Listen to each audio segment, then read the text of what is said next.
We need to do what we can to reduce the number of times that kids will move in care and to seek permanent homes for them. We have a very rigorous adoption assessment process. It prepares and equips people very well for some of the needs that our kids face. And I'm very happy to say that we, on average, prior to this new legislation supporting subsidized adoption, we've been adopting approximately 65 kids every year. Wow. And that's tremendous. And when you look at the 258 kids that we have now, over 150 of those kids are over the age of 10. Okay. And they may be in a long-term fostering relationship. And the difference between fostering and permanency for some of these kids, unfortunately, happens to be some of the financial barriers. Okay. So foster parents are reluctant to adopt because up until recently, once you adopt, you're basically then assuming full responsibility with less financial support. And as our kids age, like any kid that goes through teenage years or kids coming into our care with special needs, there's often the need for continued counseling, treatment, educational supports, sometimes physical supports if some of our kids have developmental delays or handicaps. So we really need to make sure that our kids have those supports, and this money will help foster parents who may typically not move to adoption know that they've got that continued financial continuity. So then they may be in a position to adopt knowing that this kid's needs are going to be supported into adulthood. Okay, just a couple minutes left. Just want to talk a little bit about how people can help in this. So whether it's through adoption or fostering or just really anything that people can do. Sure. So first thing I would think is celebrate our kids, talk about our kids. Go and visit our website at www.facswaterloo.org. Take a look at the video you're going to see. Spread that video, YouTube link everywhere. Consider adopting, consider fostering. We have a fostering website, www.fostering.ca. I would encourage anybody that's thinking about inquiring about adoption or fostering to get in touch with our staff through our main telephone number at the agency or through our website. We will provide you with the training and the support you need to support kids.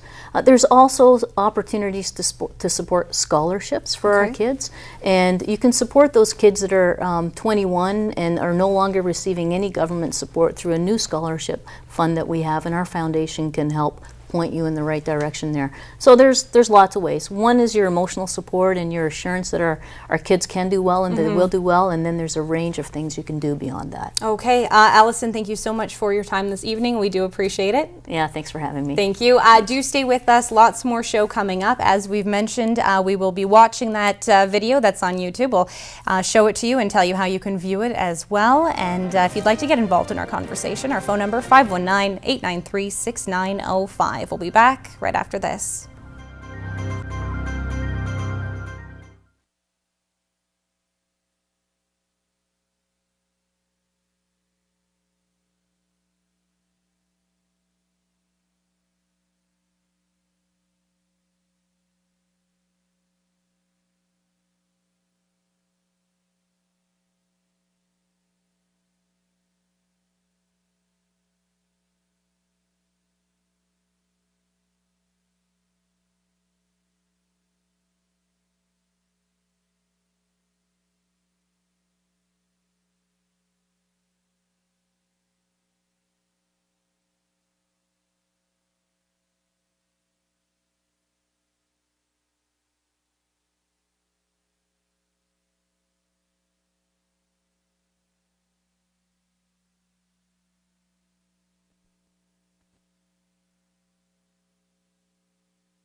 Please. I'm going to throw the CD in your... Okay. Yep. Because you don't want me to take... Can you count to 10, please? 1, 2, 3, 4, 5, 6, 7, 8, 9, 10.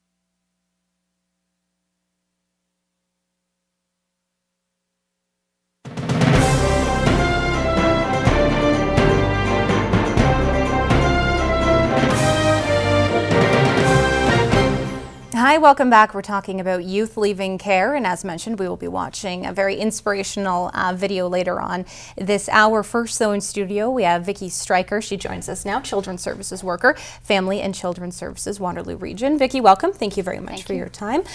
Just spoke with Alison Scott, the Executive Director, and want to get your touch on this as well, as someone who deals and works with and speaks with and mentors, the youth in Waterloo Region. Just tell us what your experience has been like and is like in working with some of these young people. My experience has been very good. I mean, these kids inspire me every day. I don't think I could do this job without these kids. What they bring to me has made my work with them much easier. I've worked with youth in care for 12 years now, and prior to that I worked with children that were in the welfare system going to school, so I've had a lot of experience with youth. And what is it that makes you love your job so much? What is it that you really enjoy about this particular line of work? Working with kids, seeing them be successful. Every day coming to my job and talking to them, and it is a lot of hard work. However, when I see them graduate from school, when I see them graduate from grade 8, when I see them graduate from anything in their lives, it makes me happy. It's worth it, right? Yeah, it is. And I imagine for them as well, for them to see you at their grade 8 grad and at their university grad, that must mean so much. Alice and I were talking about, maybe a family isn't blood necessarily that's there, but it can still be a network of people, right? Yes. Is that something that you feel as well? Yes, it is. Yes. I mean, when I see them even in their dance classes and stuff, and they look out and they're happy that I come to see them, and yeah, you need people to support you through all of these things, events in your life. And what are some of the most difficult or the main concerns and issues that youth face and that you help walk them through? A lot of our youth do have difficult times, as any other youth, I guess, in the community. A lot of addiction problems, a lot of trauma and abuse that they've been through, counseling problems that they've been through. And I mean, walking them through those areas has been difficult. And sometimes just getting to school, getting that last credit.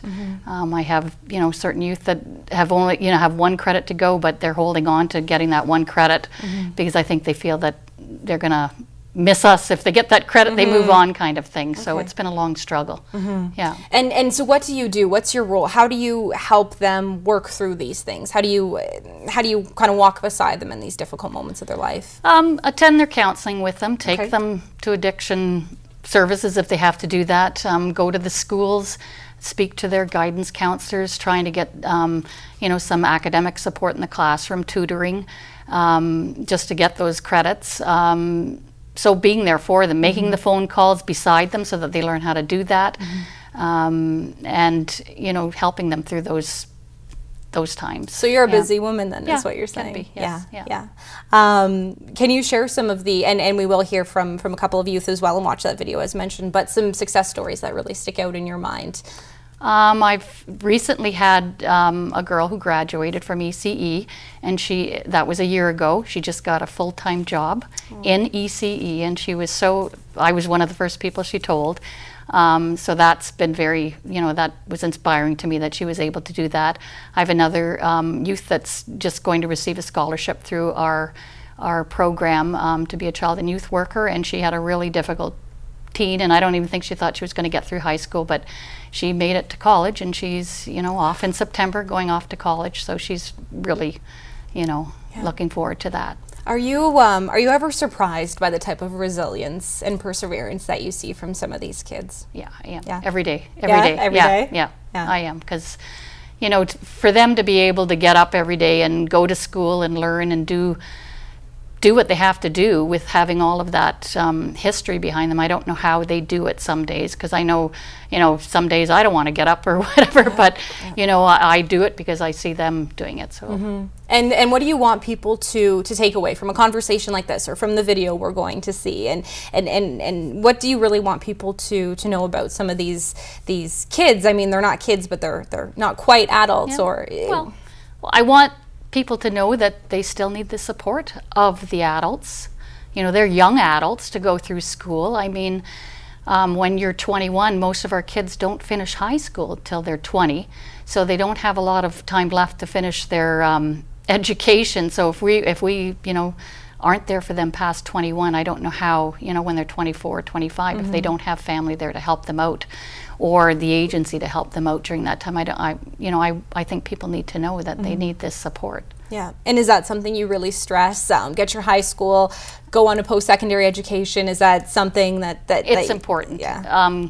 Grade 12, you can get employment. Post-secondary, I think everybody needs to have that in some form, whether it's college or a trade school or university. I think to get a good job to support themselves in future, everybody needs to have that opportunity. And do you find that other teachers and guidance counselors, you mentioned going to some appointments, are they willing and able to help some of these young kids out? I have met some really good guidance counselors. That I just had one that called, and the boy he hasn't been with us for a couple of years, but she had called just out of the blue to see how he was. Yeah, she wanted to see if he finished that last credit, but and he's still working on it, you said, yes, right? He is. Okay. He is. Okay. Yes.